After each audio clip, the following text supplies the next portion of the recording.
today we're going to be recovering two-handed weapons. Recovering it a little bit because, well, the audio sucked when I filmed it the first time, and I don't know that I covered everything. Remember, with two-handed weapons, whatever hand you're on top with is the style of hit and throw that you're going to be throwing. With my left hand on top, all of my slashes, chops, all of those are going to be coming in from the same angles that a left-handed single stick fighter would be fighting with. So even if it's the other guy with a two-handed weapon in their hand, that's something to bear in mind. The other thing is much like the splat snap, I should be bringing that shot up from the ground, from my ankles. There should be full body and core involvement so that I have the power in that.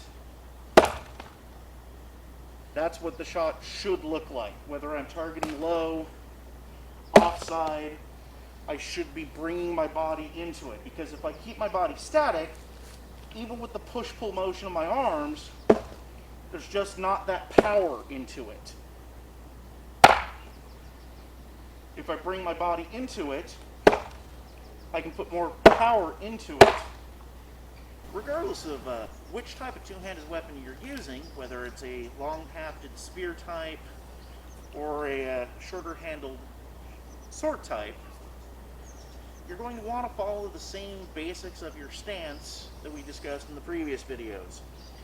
Feet, shoulder width apart, the knees slightly bent. The difference is when you're using a spear type, you're going to set up off center of your opponent a little bit and have the weapon on your side, kind of fighting from your hip, because you can't really get the haft in the middle of your body because you're not a video game character with no clipping and aliasing. You actually have physical mass. Makes a difference.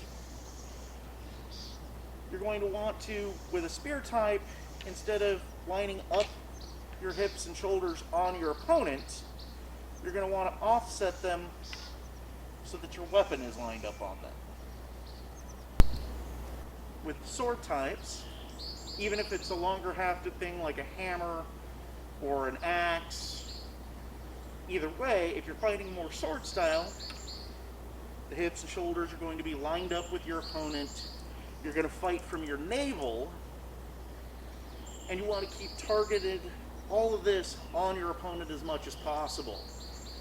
There are period manuals, I believe it's Meyer, that specifically state that one should endeavor to stand in such a way that you can urinate upon your opponent without them being able to return the favor. Which is a wonderfully colorful way to get across the idea that you should have your hips lined up at them and keep them from lining their hips up on you. Spears are a thrust-oriented weapon, so a lot of the two-handed guards I covered previously and I'm going to cover in this video don't really work too well, because while you can line up and do a lot of defensive stuff in these positions and setups, with such a small offensive slashing area, it's not where your smart money is. Your smart money is to have that tip out in front of them, lined up on their eye, on their belly button, being a threat, keeping them physically distant. Ultimately, you really want to be in a whole nother zip code from your opponent so that way they can't touch you. And there are times when you want this kind of thing, but it's usually when you're fighting over the back and shoulder of a buddy in war. In one-on-one combat, down here, maybe a little bit up here, but distance. Your feet should be your big primary defense with a spear. The mother of all guards with two-handed weapons that have slashing offensive capabilities is going to be up here. Even if it's a hammer, whatever, when you've got offense that isn't a thrust, you're going to want a position like this because you're blocking your head nice.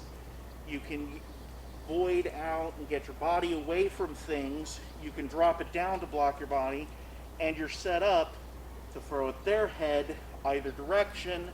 You can drop it down and back up into an armpit. You have a lot you can do. Keeping it up high like that makes it harder for them to bring a shield to jam and tie you up. If you have it down here, they can push their shield into your weapon, pinning your weapon between you and their shield, and then they own you. And you want to own them. It's kind of the whole purpose of this sport. As I've said before, there's a lot that can be done from down here. My knight can do dirty, dirty things from down here. Don't discount it. But I'm not in love with it because I'm not that good.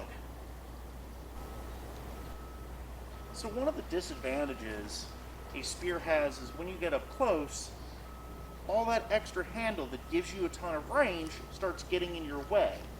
For me to choke up and throw a shot, a slash, into my opponent, I have to make sure that this handle isn't binding up on me, whacking myself up. I've got to work around all this mass.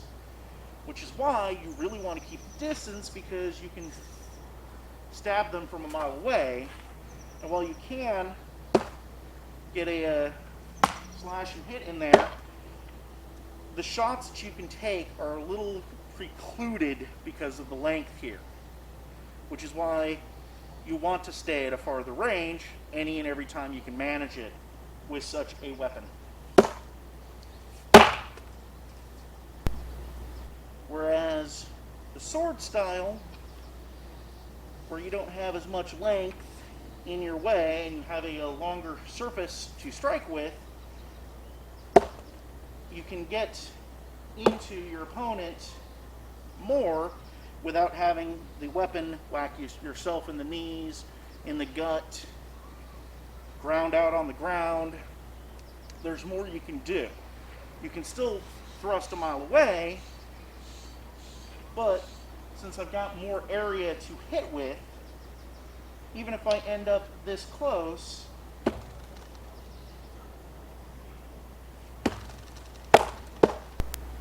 more. Thanks for watching. Please remember to like and subscribe. Put your comments down below. I'd love suggestions on my next video. And remember, kill your friends with sticks, don't hurt them.